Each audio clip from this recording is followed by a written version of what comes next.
Hello लोगोफोर, गोबावथार जाबायमोन video लाबोयैया। दिनै फिन गोबाव समनि उनाव नोंथांमोननि सेराव मोननैसो गोदान आपडेट भिडिअ लानानै फैफिनबाय। आसा खालामबाय नोंथांमोना भिडिअखौ जोबजासिम नायलांगोन होननानै। लोगोफोर, बैफोर आपडेटनिनो गिबि आपडेटआव सावरायगोन गोबाव समनिफ्रायनो जाफ्लेबोबाय थानाय जोंनि बर' हारिनि गेजेराव गोबांथार बर' आइजोफोरा न' बां गथ' गथाय फिसाय गारनानै गुबुनजों खारनाय, बेफोरो बारानि सायाव बारा जाबोगासिनो थानायखौ नुनो मोननाय जादों आरोना। लोगोसेनो बेनि गेजेरावनो खायफा खायफा जोंनिनो बर' हौवाफोराबो बिसि गारनानै गुबुन हिनजाव लानानै खारनाय, बेफोरबो गेजेर गेजेर नुजाथिबाय थानायखौ जों बयबो खौरांनि गेजेरजों नुनो मोनबाय दङ। बेजों लोगोसेनो आरोबाव सासे बर' आइजोनि गाज्रि भिडिअ बानायनानै अनलाइनजों फैसा बिनाय एबा फैसा आरजिनाय, बेफोरनि माखासे सावगारिफोरा मोनसे फेसबुक एकाउन्टनि स्ट'रियाव गोसारगासिनो दङ आरोना। बेयो फेसबुकआव भाइरेल जागासिनो। नोंथांमोननो फट'खौ दिन्थिनानै होनि, मुंजों लोगोसे नायनानै लाबानो जाबाय। लोगोफोर, नोंथांमोना नुबाय जानांगौ। बे आपडेटखौ लाबोनायनि जाहोनानो जाहैबाय जाहाथे नोंथांमोना माब्लाबाबो बेफोरबादिनि फान्दोआव गोग्लैनो नाङा आरोना। नेक्स्ट आपडेटआव सावरायगोन लोगोफोर बर'नि मुंदांखा फावखुंग्रि, बयजोंबो सिनायजानाय बिथां मनालिसा हाज'वारि। बिथांखौ सासे बर'निनो इउटुबार बिथां इमानुएल दैमारि, बिथाङा गोबांथार गाज्रि गाज्रि राव बाहायनानै गावनि इउटुब चेनेलाव आपल'ड होदोंमोन आरोना।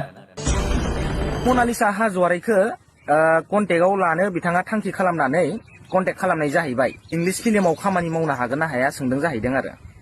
बेनि सायावनो गोबांथार बर'नि आर्टिस्टफोर लोगोसेनो बिथांमोना जयै थांनानै बिनि सायाव एक्सन लानायखौ जों खौरां बिजोंनि गेजेरजों नुनो मोननाय जादों आरोना। मानोना जेबो नंखाथारिखौनो बिथां इमानुएल दैमारिया बायदिसिना रावजों बिथां मनालिसामोनखौ रायदोंमोन एबा राव बाहायदोंमोन आरोना।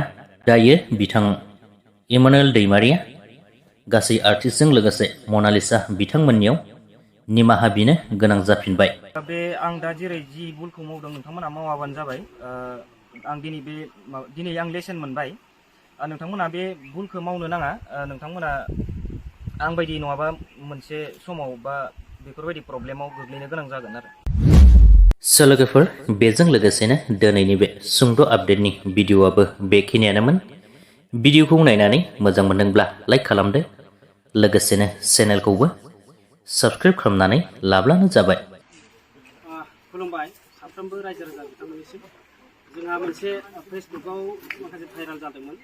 इमानुएल दैमारिया माखासे गाज्रि मेसेज हरदोंमोन। जों बिथांखौ जोङो बिथांनि न'खरावनो जों फैनानै बिथांनाव सोंखारिदोंमोन बबेनिफ्राय बबे माब्रै जादों। दा बिथांनिनो बिफा इमानुएलनिनो बिफा बिथांबो दं। आरो लोगोसे जाय माने भाइराल जादोंमोन बा फेसबुकआव बायदिसिना रोखोमनि बुंजादोंमोन, बिथांनि डिस्ट्रिक्टनि चिरां डिस्ट्रिक्टनि बिथां आफादगिरि दं। दिनै बिथांमोना मा रायलायदोंमोन आङो स्पष्टखौ मिथिहोनो थाखाय जोंहा चिरां जिल्लानि आफादगिरि बिथांखौनो बुंनो थाखाय खुलुमबाय गासै निउस नायगिरि बिथांमोननिसिम।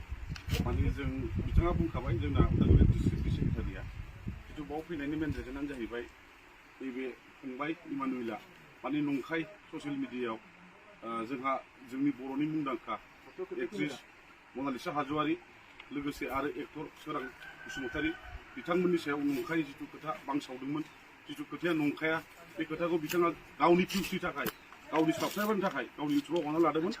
बेखायनो जों बिथांनि न'सिम फैदों।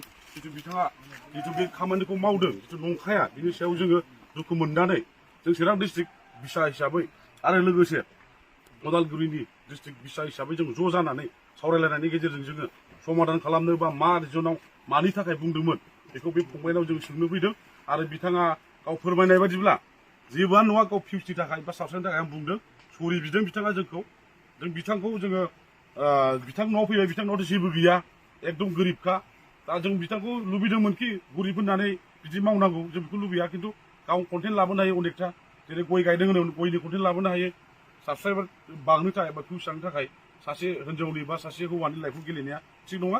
दा बिथांनि खुगानिफ्रायनो नोंथांमोननि सिगाङाव बिथाङानो फोरमायगोन मानि थाखाय बिदि बुङामोन। दा बिथांखौनो आं खावलायनो थाखाय बुंनाय जाबाय।